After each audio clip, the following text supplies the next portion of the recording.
Mariners fans, good day, good day, good day. Um, it's the afternoon after the night before, shall we say? And I, I just got one thing to say. It ended 1-1 between Gillingham and Grimsby, but let's just be fair. How in the world are we going to point at that game? I've no idea. And, you know, we had a chance to win it very, very late on. We wouldn't have deserved it. We got something we didn't deserve. I mean, if there's one positive, it's that, you know. But I did say January would prove to me where we are. And, yeah, exactly. Shall we talk about the game a little bit? If there's much to talk about.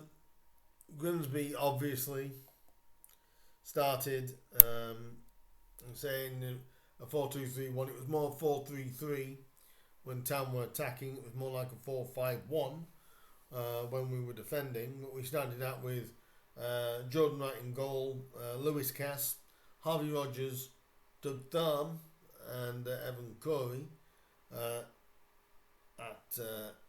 right back here. There's Thompson, McEachran, Vernon, Green, Svan Thorson, and Rose. That was the 11 that started. And the bench was obviously Callum Ainley, Seb Orton, Matty Carson, Jaden Looker, Cameron McJanet, Justin Abikwu, and Terrell Warren. And, well, it has probably got to have been probably the worst game of football I've probably seen this season. We started well for about the first 20 minutes. We had the most glaring opportunities during the first half. We had one that looked like it just went over. Played from, I think it was from Svan Dawson, if I remember correctly. We then had a Vernon free kick, which again just went wide. And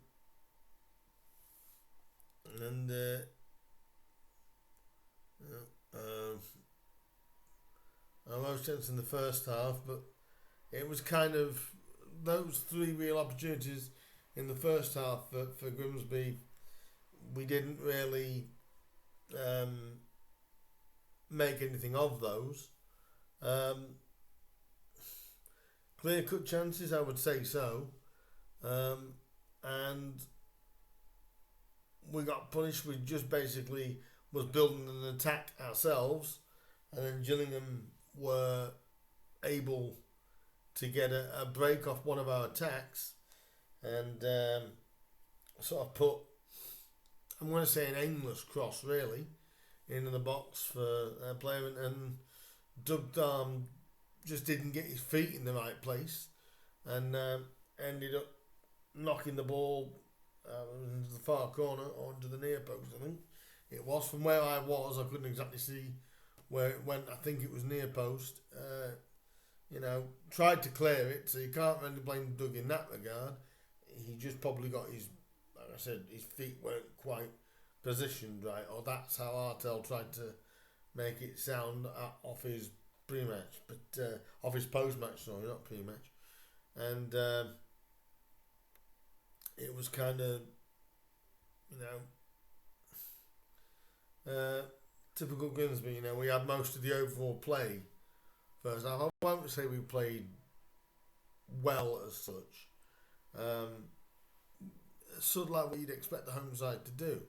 We had most of the pressure. We had most of the ball for the first 25 minutes, and then that kind of kicked us in the teeth, because we then, after that, we never looked we never really looked threatening after Doug's own goal. Obviously, we went in at half time and one down, and it was flat all the way around the ground.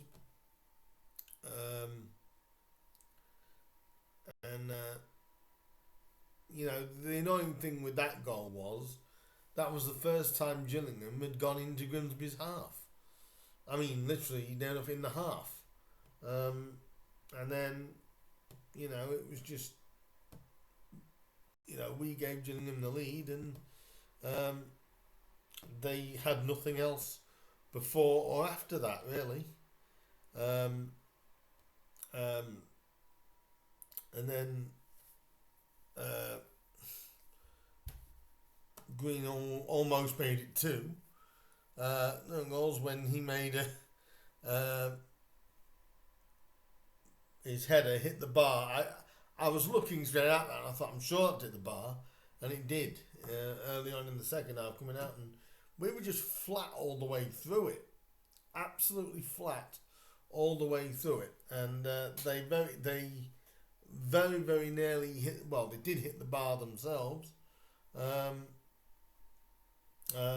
off Timothy Dieng's header, and we were so fortunate to, in a way, not be 3 down. I know Artel says that we could have been, we could have won that game 3-1, but we very easily could have lost it 4-0.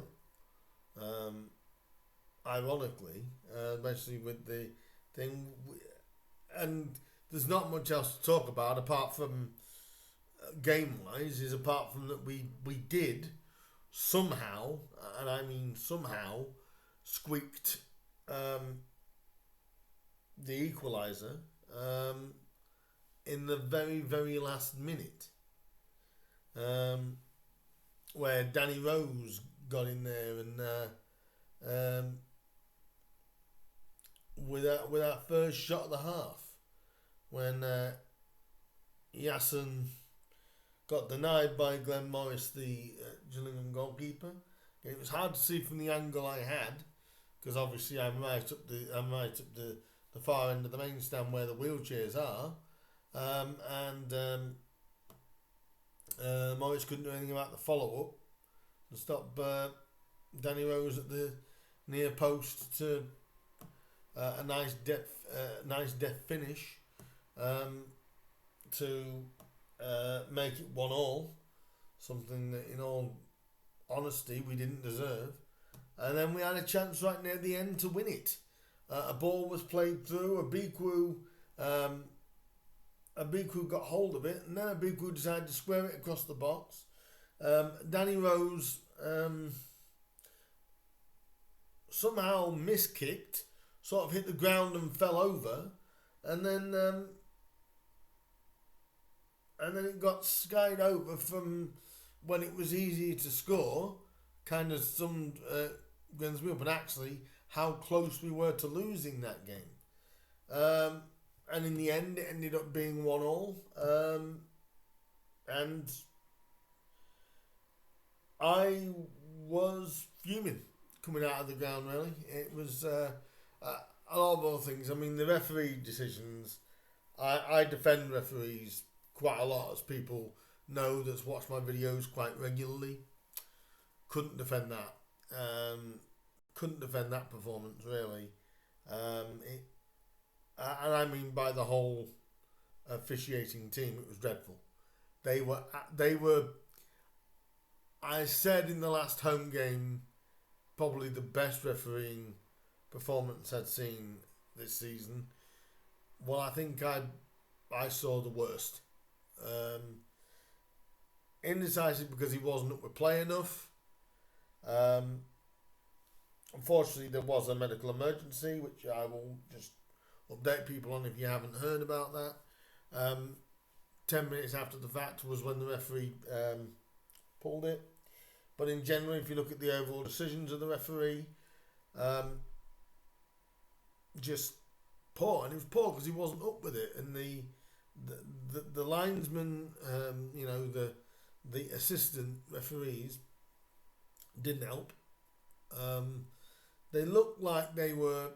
I'll be honest. They looked like they were out of their depth. Or, it was an appalling referee. That wasn't why we lost. Why we drew, by the way. Or that wouldn't have been why we lost. Or if we'd have lost, it would have been just us being poor. But the referee performance wasn't good at all. Like I said, we've gone from probably one of the better referees against Chesterfield to one of the worst performances from a referee I've seen this season. But it was a poor game all around. It was two poor sides, if I'm completely honest. We didn't look comfortable on the ball. We looked like we were trying to hoof it everywhere. No one was confident. When we did try and get a foot on the ball, we were giving the ball away so cheaply. It was like Gillingham didn't have to try because they knew Grimsby were going to misplace something. It was probably the worst performance under Artell. Result-wise, you wouldn't say so, but performance-wise, it was dreadful. Absolutely dreadful. And it's just... it's a point. You take a point. And you move on, is the best way to put that one. Obviously, there was a fan did. There was news on the fan that fell in the main stand. Luckily, he seems to be okay. He's conscious. Hopefully, he will make a full recovery. Let's hope, and to have the fan back in Blundell Park as soon as he possibly can. But thoughts are with the gentleman that had the health scare in the ground last night.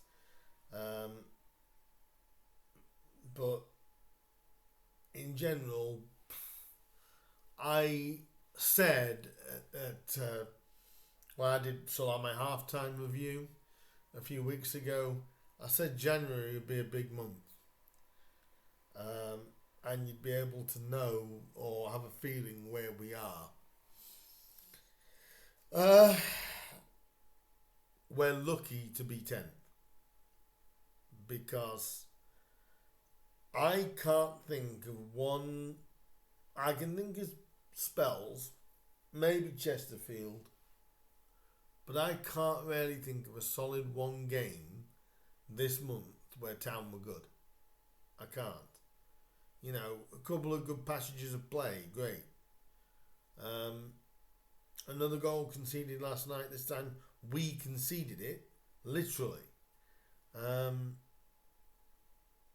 think it's ridiculous people are asking for Artell's head. I only say that. I have my opinion on Artell.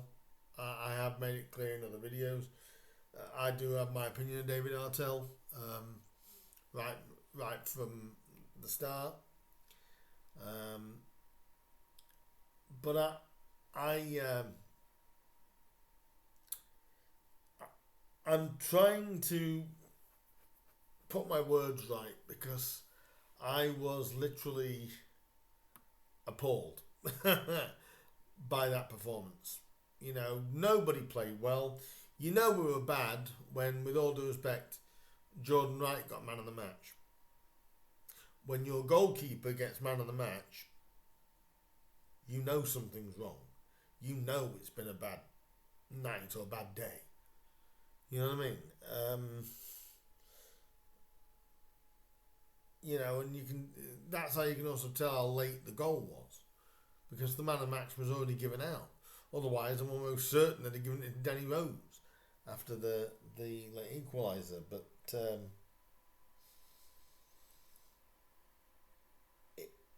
I've got no worries that we are going. Obviously, we are. Are we better generally as a team?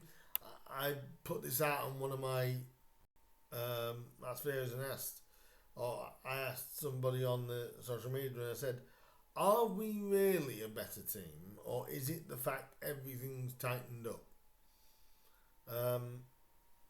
Because defensively, we're just as bad, if not worse, than we were last year.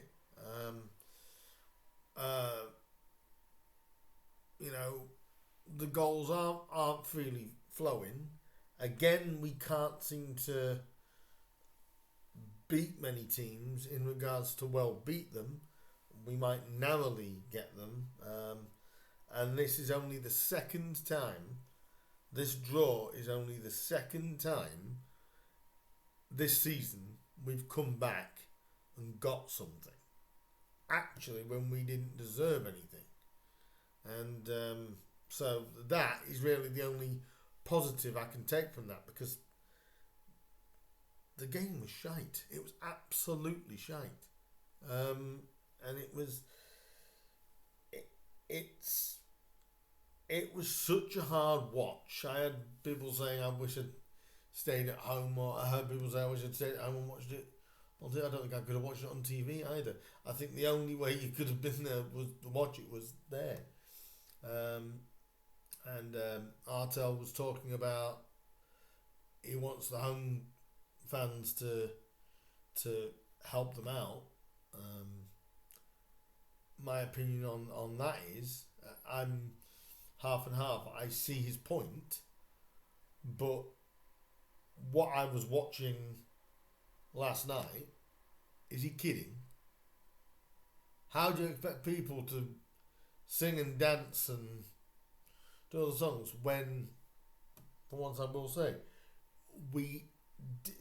the players did not give the fans anything apart from that 20-minute spell with Burnham's free kick and the shot that went just over the top of the bar, which I thought the goalie had saved in the first 15-20 minutes of it. It was just like, you gave us nothing, so the fans gave you nothing. You know, it was kind of like the celebration after Rose's last minute goal was more relief, because I'm almost certain that if we'd lost that, the hounds would have been out for Artel, really, because it was just awful. It was awful. And it's, you know, yes, like I said, the refereeing was bad, and it was bad, and for me to say it was bad, it had to have been bad. But both teams were awful. I think in a way, Gillingham will be gutted they didn't pick the 3 points up. We should be extremely fortunate and thankful to Danny that he was in the right place. And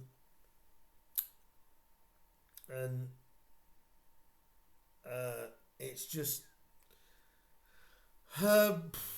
it gives me no confidence going to Bromley at the weekend. It gives me absolutely no confidence. Would it surprise me if Bromley went and beat us? Not at all. I know Bromley lost 3-0 last night to Chesterfield. I will, it looks like at the end of the season, I will be eating some humble pie on them, and I'll gladly do that. But it does not give me any real hope for Saturday. Because if we play like that on Saturday, or we haven't got a couple of players in by then, and we don't play with a higher tempo and more belief, Bromley will eat us alive. You know, it literally is.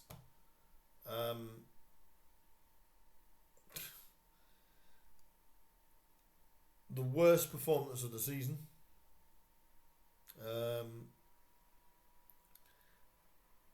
It would be one of those that if we'd have lost, it's a different kind. It would have been a different kind of result. to Bradford. Bradford beat us by being good. I mean, we weren't good, but they beat us by being good.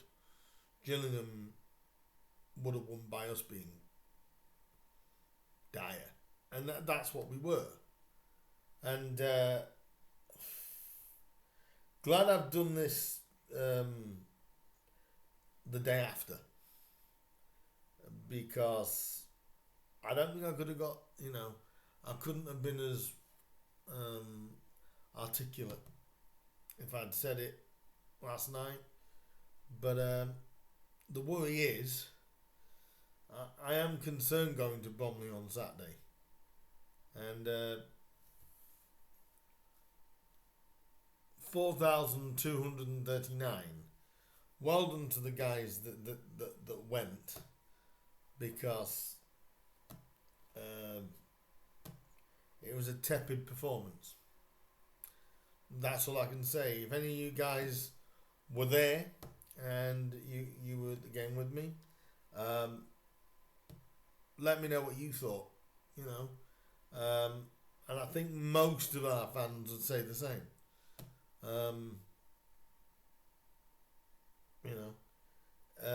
For any Artel supporter, it's results like that that'll turn people, because he's telling fans that he wants them, to really get behind him and things like that. You've got to give him more than that, because that's not going to get anybody singing. I looked at him and thought, I'll take that. But let me know what you think down below. If you're at Bromley Park, or if you did watch it, what did you guys think? Actually, anybody that did watch it on Sky Sports Plus last night, because it was on there. If you did watch it from home, or you didn't, what I mean? What was your view of it? Was it as bad as it looked on TV, as it felt in the ground? That is the first time I've never seen or felt for a couple of years, at least for the last 4 years, I would probably say. I've not heard Bromley Park so flat for any game, to be honest.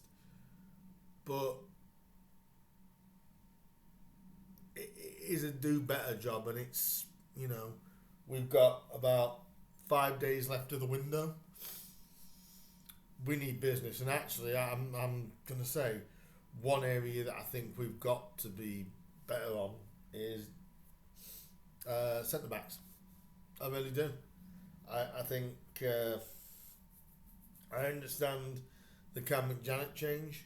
Cam's obviously played 60 games this season because of the move from Ireland in the summer, but we need defensive reinforcements. I genuinely think that.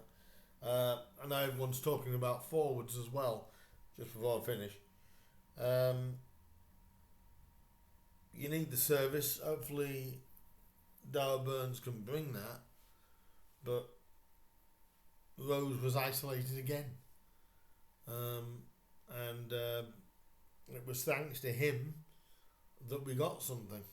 So, sorry the review isn't as upbeat, and you'd think after getting a last minute equaliser it would be. You can't be upbeat about that. That was just so fortunate. Leave your comments down below what you thought of the game, and were you as annoyed as I was, or can you see a silver lining in that? Didn't play well and got something. That's another positive way of spinning it. But let me know down below what you think. I'll be back with a preview for Bromley. I think I know which way I'm going to go against Bromley as well. Especially if we play like that. And let me know down below what you thought of the game. And I'll be back with the Bromley preview later on this week. So look out for that. And any other transfer news within the time between now and the transfer window closing on February the 3rd. I will keep you up to date with what the Mariners do in the transfer market between now and then. So hit that notification bell, hit the subscribe button, let me know your thoughts, and I want to know your genuine thoughts on this. You know, and as well, what's your thoughts on Artel? I mean, how are you going to give him more time? Is it? Oh, I don't think you've got any issues of Artel going, but you also can't turn around and say the performances lately have been good. That's 2 points from 15. At this moment in time, this is my final thought, we'll finish 17th on performances like that. And I'll be honest, at the minute, I think we're lucky to be top 10. Because our goal difference is abysmal. For a top 10 team, or top half team, it's abysmal. You know, but that's my thoughts. Let me know yours down below. Like, share, subscribe, hit that bell button. They'll let you know when I upload some new content. In the meantime, guys, it's always a pleasure. Thank you for your support. Thank you for anyone that comes and sees me at Blundell Park and gives me their opinion. And I will see you for the Bromley preview later this week. In the meantime, guys, up the Mariners, and let's hope we can get some business done by the weekend. Boy, do we need it. I'll see you soon. Ta-da.